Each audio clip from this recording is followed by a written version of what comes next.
تو پہلی شرط یہ ہے اذان دینے والا، اقامہ کہنے والا جو ہے، اذان دینے والا عاقل ہونا چاہیے، اقامہ کہنے والا عاقل ہونا چاہیے، یہ پہلی شرط ہے۔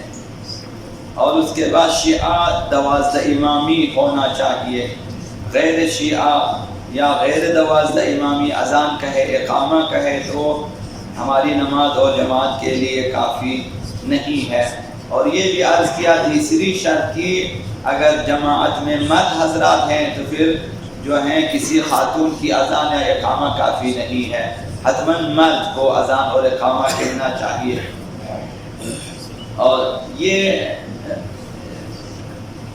3 شرائط، اذان کے لیے بالغ ہونا شرط نہیں ہے، تو اذان نابالغ ممیز بچہ بھی دے سکتا ہے، اور جماعت کے لیے بھی کافی ہے کہ ایک بچہ جو اچھے برے کی تمیز رکھتا ہو وہ اذان دے، اور پھر جو ہے دوسرا اقامہ کہے کہ جو بالغ ہو۔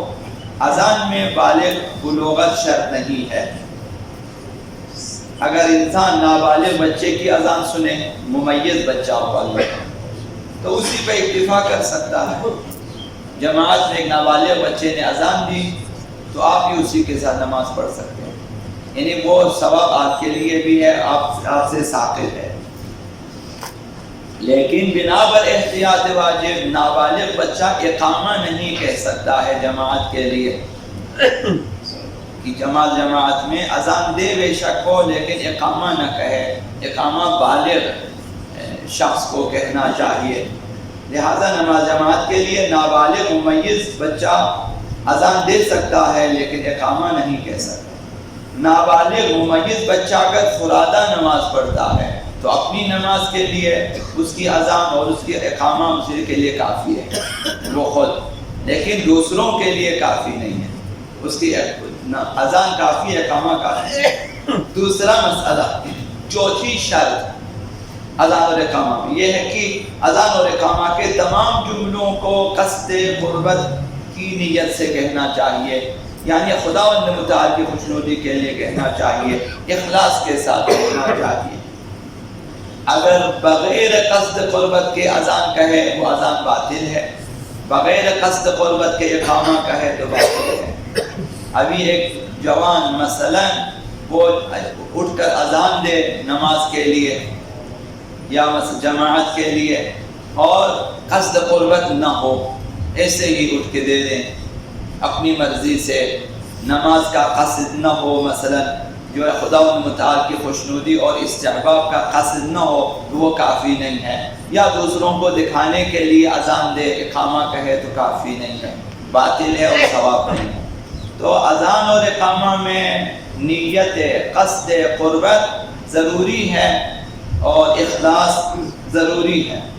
اگر درمیان میں نیت خراب ہو جائے، 3-4 جملے اخلاص کے ساتھ کہیں، اس کے بعد نیت خراب ہو جائے کسی اور کے لیے، مثلا بغیر اخلاص کے، بغیر قصد قربت کے، تو پھر وہ اذان صحیح نہیں ہے، مگر یہ کہ یہ واپس آ جائے جہاں سے قصد قربت کو خراب کیا تھا وہاں سے دوبارہ جو ہے اذان کو جاری رکھیں آخر تک، تب صحیح ہے، ورنہ وہ اذان بھی باطل ہے اور وہ اقامہ بھی باطل ہے۔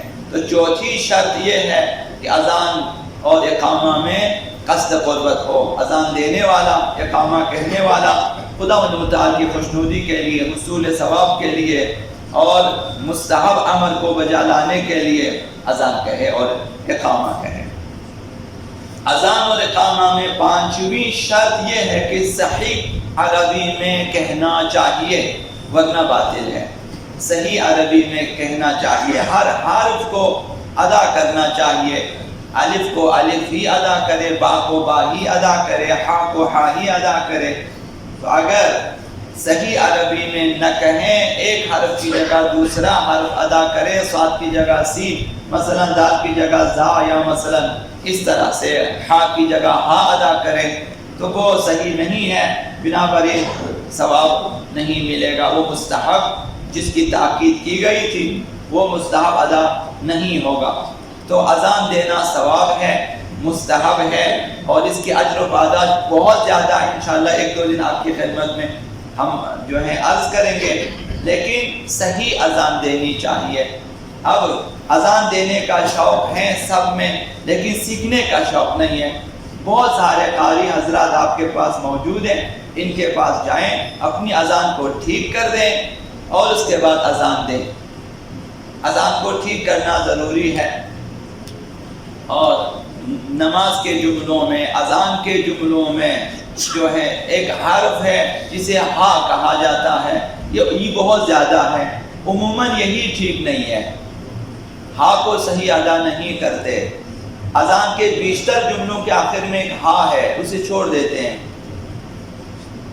اشہد ان لا الہ الا اللہ آخر میں ایک ہا ہے، وہ اللہ پہ چھوڑ دیتے ہیں، آخر کا ہا ادا نہیں ہوتا۔ مثلا آگے پیغمبر اسلام کی گواہی میں رسول اللہ ہے، آخر میں ہا ہے، وہ ہا آسانی سے ادا نہیں ہوتا ہے، دور ترین مخرج ہے اس کا۔ اگر آپ صحیح طرح ادا نہ کرے ہا ادا نہیں ہوگا۔ ایسے ہی سانس باہر آ جائے گا لیکن وہ ہا نہیں ہے، ہا کو آپ کو سیریس ادا کرنا ہوتا ہے۔ تو اسی طرح حی علی الصلاۃ میں حی علی الفلاح حی علی خیر مثلا اس طرح پڑھے، ہا ادا نہیں ہوگا۔ تو آخر میں حی علی الصلاح، یہ جو ہا ہے ادا ہونا چاہیے، ادا ہونا، لا الہ الا اللہ میں ادا ہونا چاہیے، حی علی الفلاح میں ہا کو ادا کرنا چاہیے۔ خالی فلاح کہہ کے چھوڑ دیں پھر وہ اذان غلط ہو جائے۔ تو یہ کہ ہمارا سب کا وظیفہ ہے، فرادہ بھی آپ نماز پڑھیں گے، گھر میں بھی پڑھیں گے، جہاں اذان اقامہ کو ٹھیک چلا نماز کا ٹھیک کرنا ضروری ہے۔ اذان اور اقامہ کو بھی اگر مستحب چیز کو عمل سیکھنا چاہے، سیکھنا واجب ہے، تب آپ پڑھیں گے۔ ایسے ہی پڑھنے سے ثواب حاصل نہیں ہوگا۔ یہ سب لوگ سیکھیں، ہماری نشانی ہے، ہمارا شعار ہے، ہماری علامت ہے مومن کی، مسلمان کی، ہم اذان دیں۔ بہرحال تاکیدات میں پھر عرض کروں گا، ہر گھر میں اذان دینی چاہیے، گھروں میں برکت آ جائے گی، معاشرے میں برکت پیدا ہو جائے گی، ہر چھت پہ اذان دینی چاہیے۔ یہاں پہ ساری آبادی ہماری ہے، کس سے ڈرتے نہیں معلوم، اپنی چھت پہ جا کے اذان دیں، بچوں کو سکھا دیں چھت پہ اذان دیں جا کے، کوئی مسئلہ نہیں ہے۔ تو بہرحال یہ بچوں سے بھی کہیں کہ سیکھیں، بڑے لوگ چھوٹوں کو سکھائیں۔ بہرحال یہ پانچویں شرط ہے، صحیح عربی میں کہنا چاہیے۔ چھٹی شرط اذان اور اقامہ میں یہ ہے کہ معین کرنا ہے کہ یہ اذان اور یہ اقامہ کس نماز کے لیے ہے، نماز ظہر کے لیے ہے، نماز مغرب کے لیے ہے، یا ادا نماز کے لیے ہے، یا قضا نماز کے لیے ہے۔ ابھی آپ نے جو ہے ادا نمازیں ادا کرنی ہے، ادا اور قضا ادا کرنی ہے، تو یہ کہنا چاہیے کہ بھئی یہ اس نماز کے لیے ہے، مثلا نماز ظہر جو میری ادا ہے اس کے لیے ہے۔ اگر قضا پڑھنا چاہتے ہیں تو یہ بھی نیت ہے، یہ قضا نماز کے لیے میں اذان کہہ رہا ہوں، مثلا یہ ادا ہونا چاہیے۔ تو اگر چند نمازیں پڑھنا چاہتا بھی لازم ہے کہ اذان کو بھی جو ہے معین کریں۔ پھر اگر ہر نماز کے جب آپ نے اقامہ کہنا ہے تو اقامے کو بھی معین کریے، اس کے بعد جو نماز میں نے اس کے لیے یہ اقامہ ہے۔ اگر معین نہ کرے، ایسے ہی اذان دے، ایسے ہی اقامہ کرے، ایسے ہی کوئی اپنی مرضی سے نماز پڑھے، تو وہ اذان اور اقامہ کافی نہیں ہے اور ثواب بھی شاید نہ ملے۔